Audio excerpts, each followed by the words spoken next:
अस्सलाम वालेकुम व्यूअर्स, मैं हूं समीना पाशा।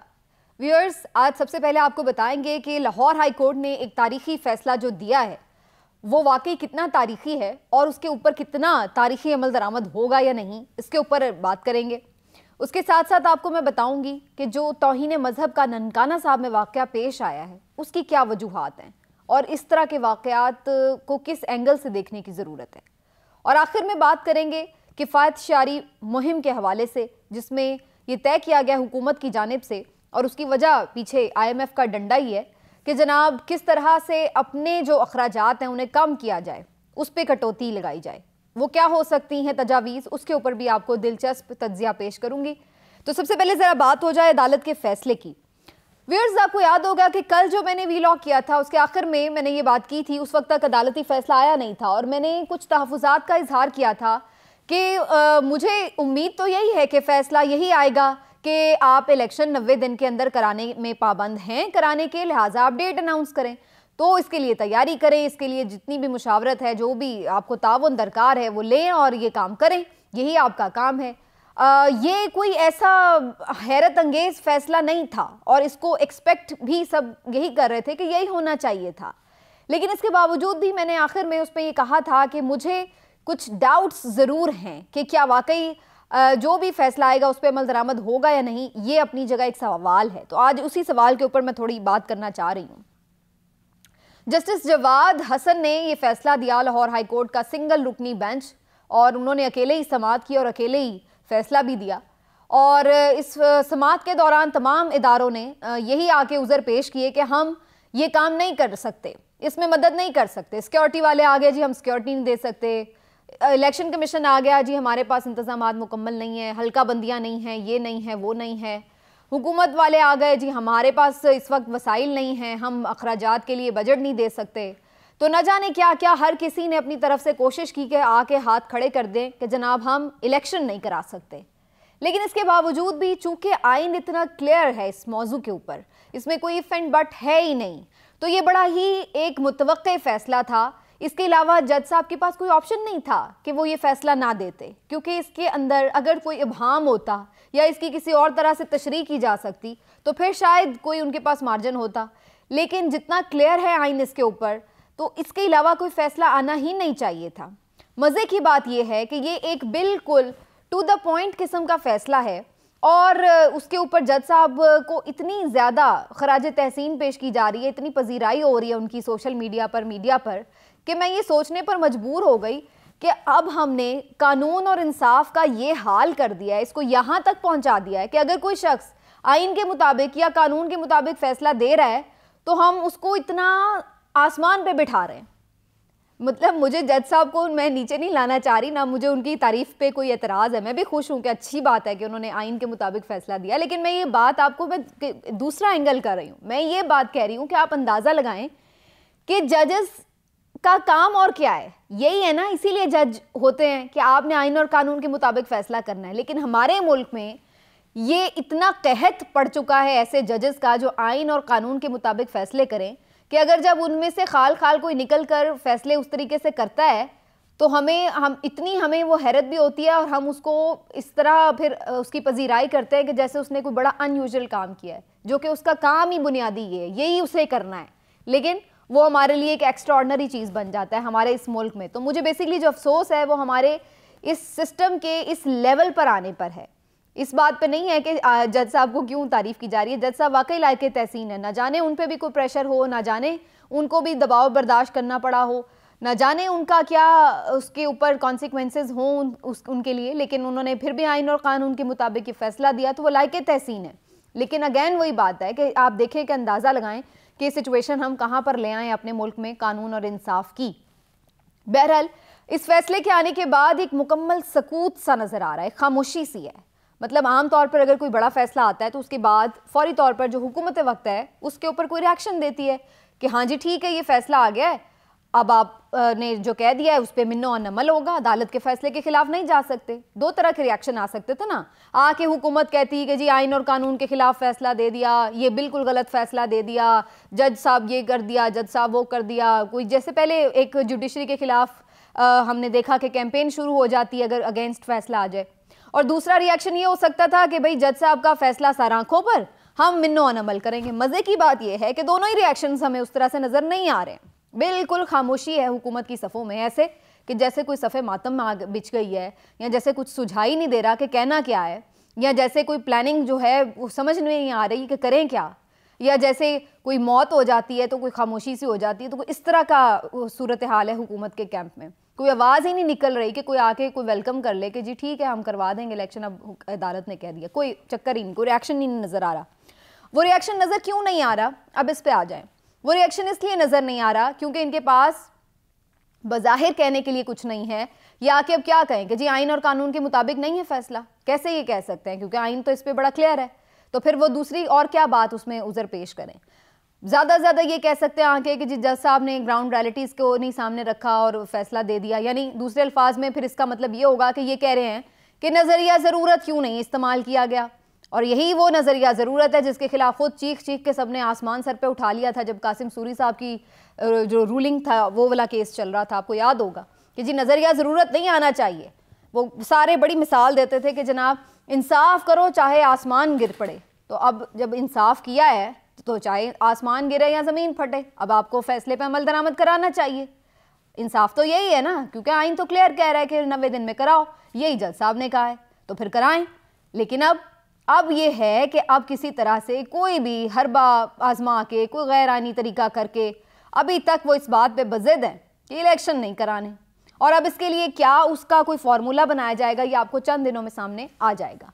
उसकी वजह यह है कि ये तो बात तय है ना, अगर कोई खाली हुकूमत होती कि भाई हुकूमत ने फैसला करना है तो उसकी तो इतनी औकात ना होती। वो तो फिर उनसे डर होता कि यार तौहीन अदालत लग जाएगी। इलेक्शन कमीशन होता अकेला तो वो कहता यार तौहीन अदालत लग जाएगी, अब हमें अमल कराना पड़ेगा हाई कोर्ट के फैसले पर। लेकिन चूंकि पूरे का पूरा सिस्टम, देखी और अनदेखी तमाम ताकतें, पूरे का पूरा सिस्टम ही एक तरफ इस वक्त वजन डाल के बैठा हुआ है और सब उसी बात पे बैठे हुए हैं कि इलेक्शन नहीं कराना, तो फिर इसी वजह से पीएमएलएन भी बड़ी मुतमिन नजर आ रही है, बिल्कुल सेटिस्फाइड है। आप देख लें कि वो खामोश हैं, लेकिन उनको बिल्कुल कोई, आप भागदौड़ देख रहे हैं कि जनाब हमने कोई इलेक्शन करना है, कोई कैंपेन चल रही हो, कोई उम्मीदवार सेलेक्ट किए जा रहे हो, कोई पार्लिमानी बोर्ड बन रहे हो, कोई कॉर्नर मीटिंग्स शुरू हो गई हो, कोई आपको इंतखाबी गहमा गहमी नज़र आ रही हो, कोई भी नहीं।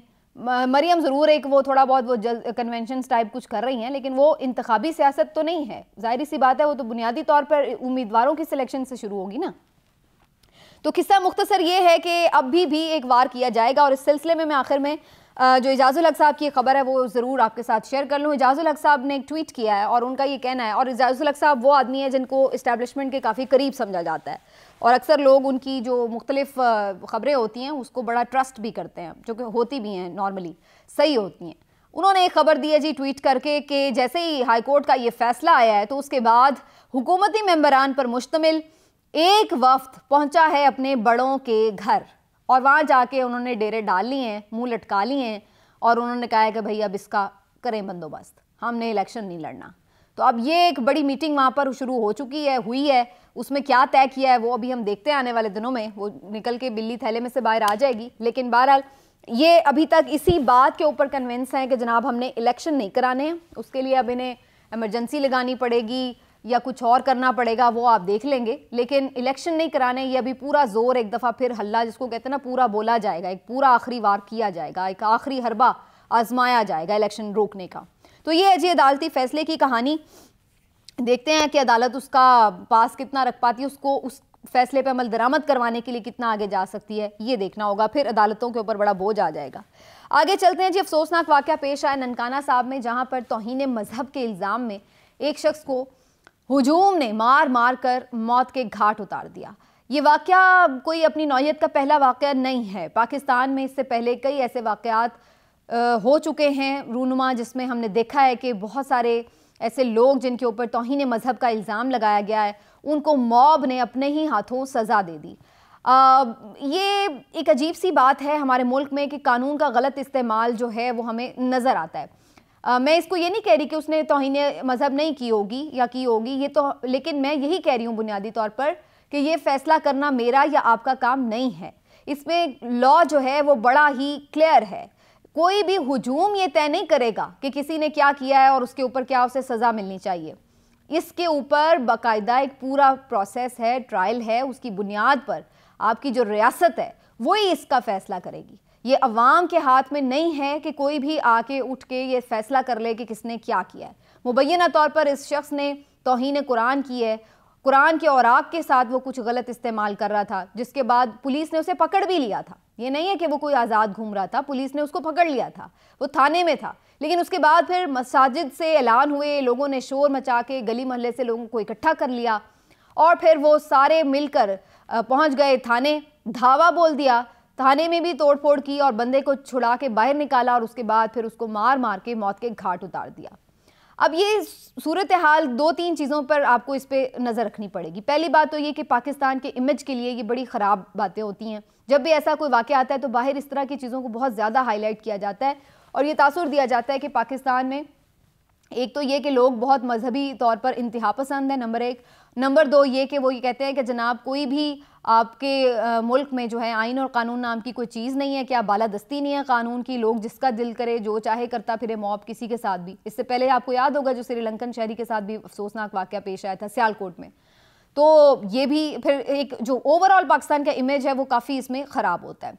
दूसरी जो इसमें बात आप देखें जो इसका एंगल बनता है वो ये है कि हमारे यहाँ इसका मतलब है कि लोगों का कानून से एतबार बिल्कुल उठ चुका है और जो कि बिल्कुल सही उठा हुआ है माजरत के साथ, क्योंकि जब हम देखते हैं कि ताकतवर हों लोग, वो किस तरह से कानून से बिल्कुल बाला है, उनके ऊपर तो कानून का कोई इत्तिलाक होता ही नहीं है। तो जब लोग ये देखते हैं तो फिर वो बहुत सारी चीज़ों में खुद ही फैसले कर लेते हैं कि भाई ठीक है फिर क्या ज़रूरत है अदालतों में धक्के खाओ और ये वो, तो अपने ही तौर पर वो फैसले कर लेते हैं, कानून को अपने हाथ में ले लेते हैं। तो ये आपके सिस्टम के ऊपर जो एक लोगों का मिसट्रस्ट है, एक ऐसा एक फुकदान आ गया एतमाद का आपके सिस्टम के ऊपर, ये उसका भी एक इजहार है कि मॉब जो है वो कानून अपने हाथ में ले ले।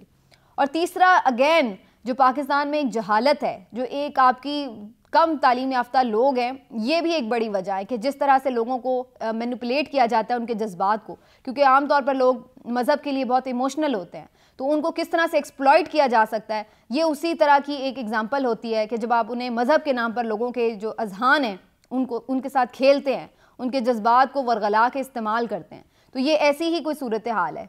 अब मैं नहीं कहती कि वो गलत इस्तेमाल हुए हैं या सही इस्तेमाल हुए हैं, ये तो फैसला होना था, लेकिन बात यह है कि जो जिस तरीके से हुआ है ये बहुत गलत है और इसको यकीनी तौर पर कंडेम करना चाहिए। और इसका जो आखिरी पहलू है वो ये है नाजरीन कि इसमें जो मॉब था वो नारे लगा रहा था लब्बैक के, तो ये भी अब देखना होगा कि लब्बैक वालों के साथ क्या ताल्लुक था। क्या ये तहरीक लब्बैक की लीड करती हुई कोई सारी एक एक्टिविटी थी या फिर या लोग अपने तौर पर ये नारे लगा रहे थे, क्योंकि बहरहाल ये तहरीक लब्बैक के लिए भी कोई अच्छी मिसाल नहीं है कि अगर उनके नारे लगाते हुए जो लोग हैं वो अगर इस तरह से शिद्दत पसंदी का एक इजहार कर रहे हैं तो इससे उनके अपने इमेज के ऊपर भी क्वेश्चन उठ जाएंगे। तो ये जनाब अफसोसनाक वाक़या।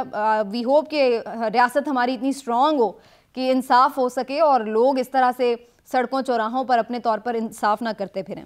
और आखिर में बात हो जाए कुछ लताइफ़ की, मैं कुछ लतीफ़े सुनाना चाहती हूँ आपको। लतीफ़ा ये है कि जनाब किफ़ायत शारी मुहिम चलाने का फ़ैसला किया इस हुकूमत ने, यानी आप अंदाज़ा लगाएं कि कुछ 86 रुकनी आपकी काबीना हो गई और उसके बाद आपको ख्याल आ रहा है कि चलो जी किफ़ायत शारी मुहिम चलाई जाए, तो इसको मैं फिर लतीफ़ा ही कहूँगी। और उसके लिए ये सोचा जा रहा है कि जनाब कुछ तजावीज़ तैयार की जाएँ। जो वज़ीर आज़म है उनकी कमेटी जो थी किफ़ायत शारी कमेटी, उसने कुछ तजावीज़ बनाई भी हैं, मैं आपको सुना देती हूँ। आप इन तजावीज़ को बिल्कुल संजीदगी से ना सुनिएगा, इसको आप ऐसे सुनिए जैसे आप कोई ख्वाब देख रहे हैं, क्योंकि ये सिर्फ ख्वाब ही हो सकता है पाकिस्तान में।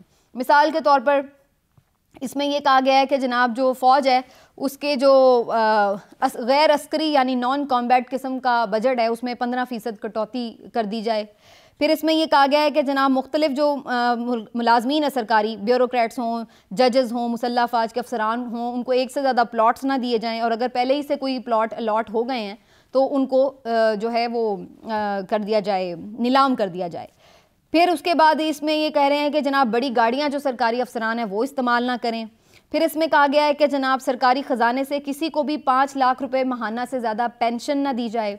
फिर कहा गया है कि जनाब जो तमाम अरकान कौमी और सूबाई असम्बली और सैनेटर्स हैं उनकी तनख्वाहें 15% कम कर दी जाएँ। तमाम वजारतों, डिवीजन्स और मातहत दफातर में खुद मुख्तार इदारों, सूबाई हुकूमतों और बैरून मुल्क सिफारत खानों वगैरह का मौजूदा बजट 15% कम कर दिया जाए। फिर इसमें एक और बड़ी दिलचस्प बात है कि जनाब ये जो काबीना है इसका हजम कम कर दिया जाए, यानी इसको छोटा कर दिया जाए साइज़ में। तमाम जो लग्जरी गाड़ियों का इस्तेमाल है वो ख़त्म कर दिया जाए। और इसके साथ साथ इन्होंने ये भी कहा है कि जनाब जो नई भर्तियां हैं जिस पे 3 साल से कोई भर्तियां नहीं हुई, उन असामियों को ही ख़त्म कर दिया जाए। और इसके साथ साथ इन्होंने ये भी कहा है कि जनाब जो तमाम सीपैक के तहत खुसूसी सनती जोन्स के अलावा कोई नया ग्रीन फील्ड प्रोजेक्ट जो है वो शुरू ना किया जाए। तो इसके अलावा इन्होंने कहा है कि जनाब जो सहूलतें, इमरात और दीगर लग्जरी आइटम्स हैं उनसे जो लोग लुत्फ़अंदोज़ हो रहे हैं वो बहुत ज़्यादा हद तक ख़त्म कर दी जाएंगी। लेकिन क्या ये सब वाकई मुमकिन है? अरकान पार्लियामेंट को तरक्याती फ़ंड्स ना दिए जाएँ, यानी इलेक्शन ईयर है और क्या आप अरकान पार्लियामेंट को तरक्याती फ़ंड्स ना देंगे? तो ये सारी वो बातें हैं जिनको मैं बड़ा आसानी से कह सकती हूँ कि इनके ऊपर अमल दरामद मुझे 50% पे भी होता नज़र नहीं आ रहा। अगरचे कि ये वक्त की बड़ी ज़रूरत है और IMF ने भी इनके अच्छे खासे कान खींचे हैं कि ज़रा अपनी अयाशियाँ देखो और अपने कशकोल देखो और थोड़ी शर्म करो, लेकिन शर्म नहीं यहाँ पे किसी को आनी। लिहाजा ये अगर आप इतने ही आपको एहसास होता कि मुल्की ख़जाना कितना इंपॉर्टेंट है तो आप ये 85 रुकनी काबीना बनाते ही क्यों? और उसके ऊपर फिर अब आके आप एहसान ये करते हैं कि आके ये ऐलान करवा देते हैं टीवी पे कि जनाब अब जो ये हमने नया SAPM रखा है ना जी, ये कोई तनख्वाह नहीं ले रहा। भाई क्या सिर्फ तनख्वाह ही होती है और हमने कौन से जाके चेक करना है कि तनख्वाह ले रहा है कि नहीं ले रहा? ऐसे ही आप झूठी कोई बयान चलवा दें और अगर मान लिया कि वो नहीं भी तनख्वाह ले रहा तो उसके बदले फिर वो क्या क्या ले रहा है ये भी ज़रा कोई बता दे, क्योंकि सिर्फ वो तनख्वाह ही तो नहीं होती जो सब कुछ होता है। अगर ऐसी बात हो तो किसी को फिर ज़रूरत क्या है कि SAPM लगे? वो महकमे कोई उनके पास है नहीं, काम करने को कोई है नहीं, तो फिर क्यों SAPM बनाया जा रहा है? कोई कागज़ नोटिफिकेशन के लिए ज़ाया करने की ज़रूरत क्या है? तो बेवकूफ़ बनाने में आप लोग इतने आगे हैं। और ऊपर से आप लोगों का जब अमली कदम आता है, ऊपर से मोहतरमा मरियम नवाज साहिबा जो नई नई माहिर इक्तिसादी उमूर हो गई हैं वो कह रही हैं जी IMF से तो मुज़ाकरात करने ही नहीं चाहिए थे। बल्ले भाई बल्ले, मुल्क डिफ़ॉल्ट हो रहा है और वो मोहतरमा कह रही हैं कि IMF से मुज़ाकरात करने ही नहीं चाहिए थे, बल्कि इमरान खान को आगे पेश कर देना चाहिए था। भाई इमरान खान तो फिर कर ही रहा था जो भी कर रहा था, फिर आप लोग किस चक्कर में आए थे यहाँ पे बंदा पूछे? या तो फिर आप ये ऐलान कर दें कि जी IMF से मुज़ाकरात नहीं करने चाहिए था क्योंकि हम सब अपने तमाम जो हमारे बाहर असासे हैं वो हम यहाँ पर पैसे लेके आ रहे हैं ताकि मुल्क को IMF के पास ना जाना पड़े, तो ये हमारी एक कुर्बानी है इस मुल्क के लिए। तो उसके बाद मैं समय तमाम पाकिस्तानी आपको वोट भी दें और आपको सल्यूट भी करेंगे, यार ये होती है बात। लेकिन वो तो खैर मैं वही बात है जैसे मैंने पहले कहा, ये तो सिर्फ लतीफ़े ही हो सकते हैं, ख्वाब ही हो सकते हैं, इसके अलावा इनका कोई हकीकत से अमल दरामद ताल्लुक़ नहीं है। आज के व्लॉग से इतना ही, मिलेंगे फिर से आपसे, अपना ख्याल रखिए, अल्लाह हाफ़िज़।